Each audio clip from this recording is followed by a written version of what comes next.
In this video, I am going to tell you why fandoms and fandom communities are bullies to fan artists and how you might be doing a couple of these things yourself. Hey my squids, it is your favorite cephalopod, the prize winning squid here, back with another video. For those people who are new, welcome. And if you're returning, welcome back. I'm something of an intermediate artist who likes to do speed paints, illustrations, and webcomics, and my webcomic Taliah is on globalcomics.com, Webtoons, and my website, artbytheprizewinningsquid.com, and I post updates on the last Friday of every month. And then on this channel, we do speed paints and gear reviews, and I like to talk about art and art-related drama, and I post on the last and the first Friday of every month. Also, I am not a news organization or a journalist. All of these are opinions. Please don't send any hate to anybody. And I do a decent level of research, but it is not exhaustive. There's a lot of things I might have wrong or out of sequence, but it's all just opinions. Anyway, today we're going to do a speed paint of Micah Ido. Micah is one of my characters from my webcomic Taliah. In this speed paint, it's going to be the new design for Micah. They are a Blade of Oa, which means they are an assassin in that world. And they are actually going after the main character, Leyra Ortha, who is a magical zoologist who was on the run and wanted for a murder she didn't commit. So, with all that said, let's get into the speed paints and then let's find out why fandoms and fandom communities are bullies to fan artists and how you might be doing some of these things. So I know it's super loaded and there's gonna be people who are gonna say, oh, Squid, why are you saying this? I know.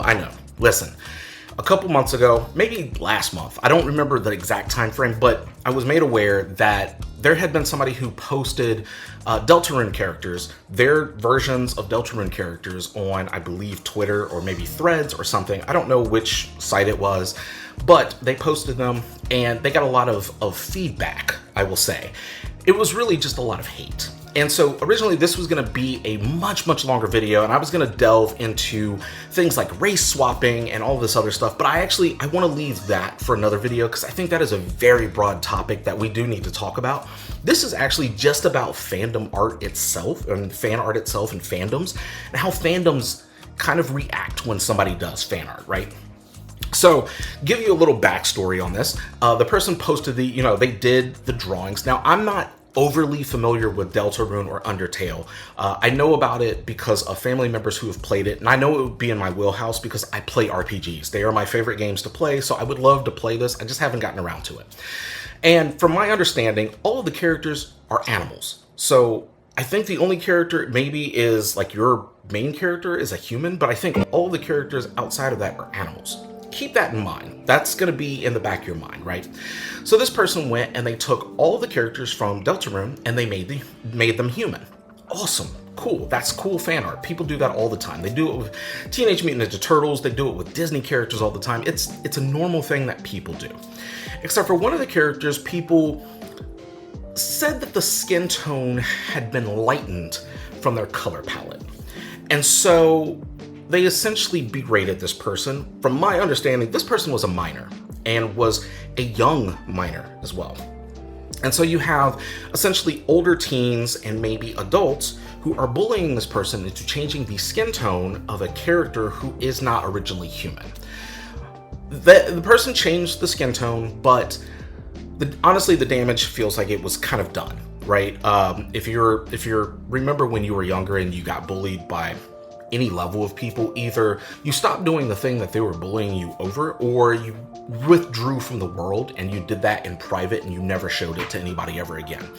That is my fear that will happen to this person. But that's what sparked kind of this thought process and this train of thought about people who take fan art a little bit too seriously. So some of the things that people were doing, the number one thing that I think people do is getting mad about character detail. People want your fan art to have the same level of detail as the official promo art, which doesn't make sense. So when you're hired by somebody to do actual art for a project, they give you essentially like a spec sheet. They say, this is everything that the character has to have, this is how it has to look, this is the size according to other elements. Because depending on how you're going about your commission, or if you're working for somebody, there could be different things that you need to take into account, right? And then sizing wise, if you're doing like foreshortening and different things like that, you have to kind of take that stuff into account. But that's because this is going to be official art that's going to be used for this very specific official thing. Like if Nintendo hired you and you needed to draw Mario, you couldn't just make random elements different colors. There's going to be very specific colors that they're going to say, this is the color of his hat, his overalls, his shirt. This, you need to use these colors, so on and so forth, right? You can't just make up whatever you want. But when it's fan art, you can do whatever you want. You can add, subtract details. You can make things super simplified. You can have too much detail in pieces. Fan art is the ability, and it's you doing as a fan, doing art of a character or, you know, a series that you enjoy. But it's your ability to explore even just your own style of doing art. If you're somebody who does like maybe super simplified kind of art, and you pick somebody who wears armor that's like overly intricate, maybe you pick out the specific details that make, if you're just kind of glancing at it, specific details that you can tell, okay, that's part of that armor, and you put that in there, and then somebody comes in and goes, well, you didn't actually put all of the filigree on, you know, this part and the pauldrons and the vambraces and this, that, and it's like, but it doesn't matter. It's fan art, right? If you were hired by the person who created the character and they said, hey, I need you to actually do this, then that would be a problem. And it would be them telling you, hey, I need you to do this. But if it's just fan art, you can have any level of detail. So that was kind of like my first jumping off point. The second thing that people kind of do is, and this is, like I said, this goes back to the Deltarune person, but it's saying that if you take a character who is not originally human, because like I said, we're going to get, the race swapping thing is going to be a whole different video. We will talk about that separately. It needs its own topic. But if you take a character that is not originally human and you decide to make them human, technically you can make them any skin tone you want, because most animals have fur and their actual skin is going to be like hyper white, like really, really white, or really, like the actual color black, or it's going to be this weird pink mesh. And I know there's going to be somebody who's going, squid, hold on. I've seen XYZ animal and their skin is actually tan and it's very close to the, I know there's going to be some animals that don't fit this criteria, but most animals, if you shave them, they're going to look like super white, super black, and weird pink. Those are the three flavors, right? So unless you want to make all of your animal to human fan art pictures super white, super black, or weirdly pink, you pick whatever skin tone you want, right? Because ultimately, some of these characters, yes, I hear you barking, big dog. There's gonna be some animals that you don't want to have certain skin tones. That, like I said, that's the race swap video. We will talk about that separately. But overall, it kind of doesn't actually matter.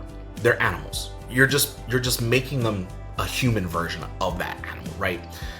And so people losing their minds over this person drawing this Deltarune character a little bit lighter was kind of like, that's a battle that y'all didn't have to kind of pick, and now you probably bullied that person away from ever drawing those characters again, or ever wanting to do art again. Those are two things that people can do in fandoms, and people get very rabid about these things. It's a very weird thing that people do when it comes to fandoms. The other thing, number 3, and I see this with K-pop demon hunters all the time, but people who get angry that you have drawn a plus size character of someone who was in the promotional and the actual like media is like a skinnier character or short or whatever. Drawing plus size characters. I see, like I said, K-pop demon hunters, I have seen this over and over and over again. I have seen this on threads a ton. And I don't understand, because it's fan art. The movie itself, we know what the characters look like, and they are very stylized for that movie. But there are people who have come in and they're like, well, you can't draw them like that because K-pop stars are not allowed to look like that. And it's like, we understand how the music industry works. We understand how K-pop, J-pop, how US pop, how C-pop, we understand how all of these industries work. We understand what they look for, what they're going for, what they're trying to promote. We understand this. This is fan art. And it's the same, it kind of crosses over to the cosplay aspect, because you will have people who say, well, you're plus size, you can't really cosplay a character who's skinny. Yes, you can. You absolutely can. And you can draw that as well. Because it's you. It's you as a fan wanting to create something that you really enjoy. And then you might have people who come by and go, oh my God. So Rumi you made her plus size. I didn't think I could wear stuff like that, but now I see that's how it kind of look on my body. I'm gonna do it. And you'll have people who then go and they cosplay these characters that they originally didn't think that they could cosplay. This is a good promotional thing, you know, makes people feel good about themselves. And the fact that we need more plus size fan art and just art in general. That's something you see such a lack of that we need way more of that. So if we can get more of that, that'd be great. And if we can get it in places where people say it shouldn't exist, that's even better. Like, can we get superhero characters who are plus size? And I'm not saying like make them like sitting on couches eating burgers or whatever. Like, make them saving people. Like, actually make heroic scenes and you know, things that make people feel good, because these are the things that kind of are lacking and people need to have. They need to be able to look at something, because art is supposed to be an expression of the self. But also, when you're looking at a piece of art, you kind of want to see yourself in it a little bit, especially if it's something that's, you know, hero based and makes you feel good. You kind of want to see like that aspect of yourself in that art, right? Number 4 is going to be people who lose their mind if you mix and match different pieces of fandoms, right? So the most obvious one for me, because of my age, I will not tell you my age, but I'm older. But the most obvious one for me is back in the 90s, if you were to draw Mario and Sonic together, there are people who would probably fight you on the playground, like fist fight you on the playground because you drew Mario and Sonic together being friends. And that's a weird idea now, because obviously they've been in multiple games, and the idea of Mario and Sonic standing shoulder to shoulder fighting somebody is like, yes, that's a very obvious, yeah. So at some point, you know, maybe the Sonic movies and the Mario movies will have a crossover, and that'll be freaking awesome. So now that's like a very common thing. But there are people now who will look at different kind of fandoms and different pieces of art and say, well, that character can't be with that character because of what they represent, and so on and so forth. I do understand that there are characters who are allegories of real life things, or for instance, somebody saying, well, you wouldn't have Captain America conversing and listening to someone who very obviously he would not want to converse and listen to, and so on and so forth. I get it. There's gonna be some of that. But when you have things like that, when you have hateful material that is trying to be sanitized, or hateful villains or characters or organizations that people are trying to use, like Superman and Captain America and all these other characters who are supposed to be like on the good side of things, when they're trying to use them to sanitize that stuff, what you don't do is you don't react to it, right? You kind of walk away from it, because the reality is that the internet is just a series of stupid algorithms that have no idea what anything actually means. And it's just, how many eyeballs did this thing, you know, pull in? How many comments were on this thing? How many shares? And so when you're sharing it, you're trying to tell people like, oh my God, look at this. This is gross. I hate this. The algorithm doesn't know why you're doing it. It doesn't care, because it doesn't have feelings. It just knows that you shared it. So if you legitimately just ignore art like that, it becomes buried. It never shows up for anybody else. So other things, like other mixes and matches, they're allowed. You can have like My Little Pony with Steven Universe. Like, there's nothing wrong there, right? You can have these different kind of fandoms interact. You can have these characters from these fandoms interact. You can have people doing things together, even if they're not part of the same organization or worlds or anything like that, because it's fan art. And if somebody officially, for instance, if Nintendo came out and was like, actually, you can never, ever, ever, under any circumstance, show Mario shaking hands with Dr. Robotnik, ever, then okay, we can never make that fan art. There will be somebody out there who will go, Squid, I'm going to make that fan art. You make that fan art, you will have to face that cease and desist. It will not be me. But but overall, I mean, you can make whatever kind of fan art you want. You can mix and match whatever fan art. If you want to have Hatsune Miku with Eren Yeager and they're both Titan in Titan form, you can do it. Actually, hey, don't steal that. That's a good idea. Hold on, let me pencil that one in. But you can do it. Like, you can actually do that. So somebody might object, but you don't have to listen to them. You're allowed to make and mix different kinds of fan art, right? The other one is people who think you can only, if you're in a fandom and there's a character the whole fandom, I'm putting that in quotes, the whole fandom hates, and you can't draw that character. You're not allowed to draw that character, right? Because the whole fandom hates that character. You can draw that character. No one can tell you the fan art that you can and cannot make from any fandom that you enjoy. If everybody in the world is like, you know what, I hate Michelangelo from the Teenage Mutant Ninja Turtles, you were still allowed to draw Michelangelo. You were well within your rights to draw Michelangelo, even if everyone who has ever seen anything Turtles related hated Mikey. Why they would hate Mikey, I don't know, but you would still be allowed to draw him. There's nothing that prevents you from doing that. But people will bully people into not drawing certain characters. Like, oh, that's the villain. You can't draw the villain. You can't do that. That's not allowed. You can draw whatever you want. Now, you might not want to share it with people in certain aspects of this fandom. For instance, if you're on Tumblr and for whatever reason, everybody on Tumblr hates Cookie Run Kingdom characters that are from, 2024. Like, you're not allowed to draw any of the characters that were released in 2024. You can still draw the characters that were released in 2024. Just don't share it on Tumblr. Why? Because they're probably going to come and try to bully you.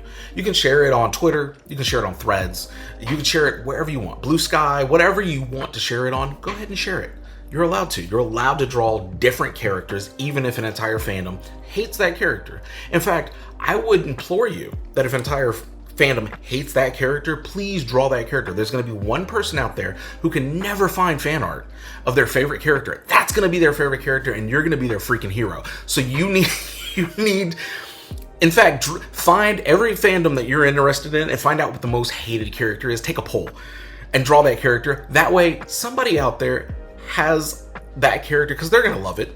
They're going to obviously be like, oh my God, finally, I found fan art. Are you selling prints? I am selling prints of this character that everybody hates. So now you have made a sale. You are welcome. I'm shaking your hand because now you're gonna give me like 50% of that, please, or maybe 10%. I'll take a 10%, finders and searchers fee, whatever. The last one that I have to talk about of people who are just obviously bullying people for whatever reason when it comes to fan art is people who say that your fan art does not match the original style or tone of the fandom. Listen, I have dealt with this because I won't say a specific style. I have a style, and it's obvious that I'm slowly growing into what this overall style will be, right?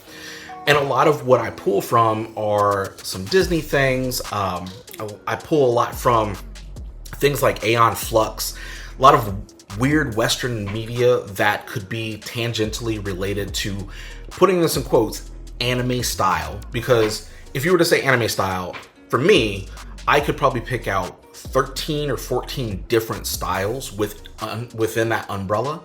And almost none of them will be like Dragon Ball Z or Naruto or anything like there's other obvious styles that look completely different from all of those that people don't know are under that umbrella, right? And then if you were to say like cartoon, there are a billion Western styles that I could pick from, but I'll just put it anime-esque, right? And I think people will understand what I'm saying.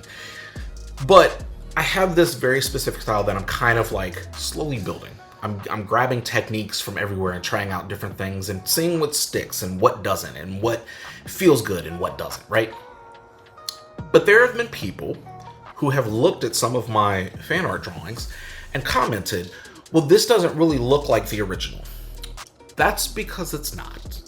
I don't know how to tell you. I wasn't hired by that company to draw the original fan art. So my fan art drawing is going to be that drawing because that's what I wanted to draw and that's what I enjoyed drawing in that moment. The same goes for you.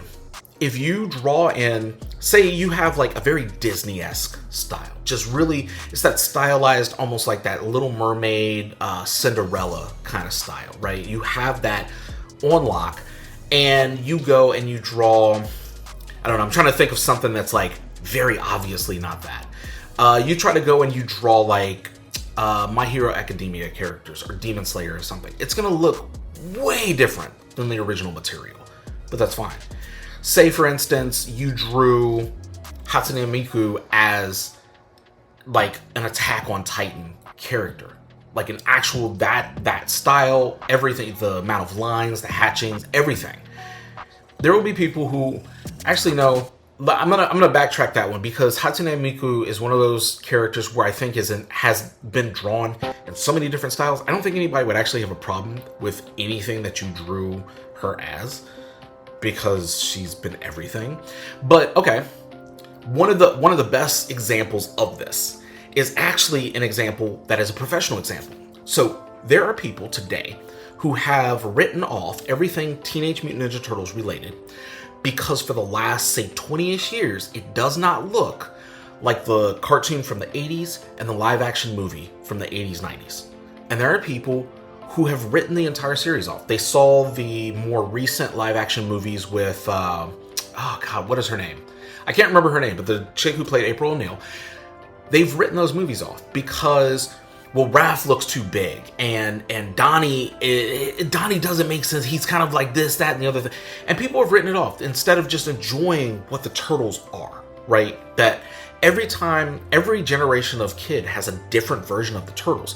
I grew up with the 80s Turtles, and I watched the live-action movie, and, you know, read the comic book. So there's different versions, even in that, of what the Turtles are. And then the 90s obviously had different versions of the Turtles.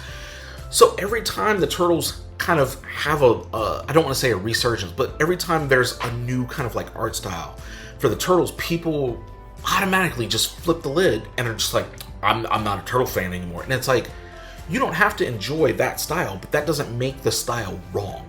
That doesn't mean that the style shouldn't exist. There's a reason why different styles kind of work during different eras, because people will think of different ways to stylize things and different ways to kind of like express different emotions and different action sequences and stuff like that. And sometimes you just have to move with that element, that flow. Turtles is like that, you know, and that's a professional example that there are people in the fandom who lose their minds because professionally they have changed the style, the flow that they wanted.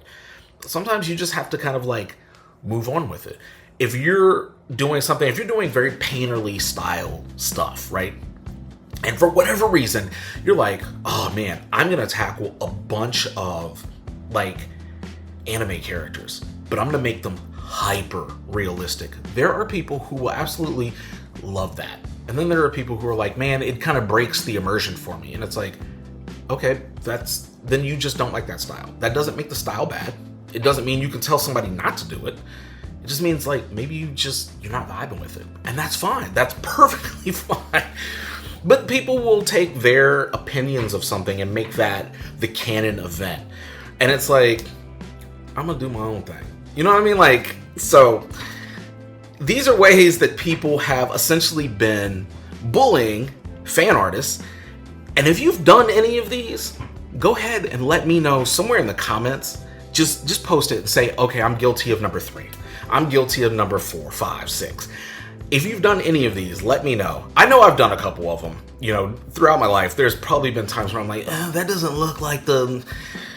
I'm too old now to even care about stuff like that. You know, context matters. If you're not hired by the company and you're not, If I hire you and I'm asking you to do something to be exactly spec like what I need and you didn't do it, that's a different discussion.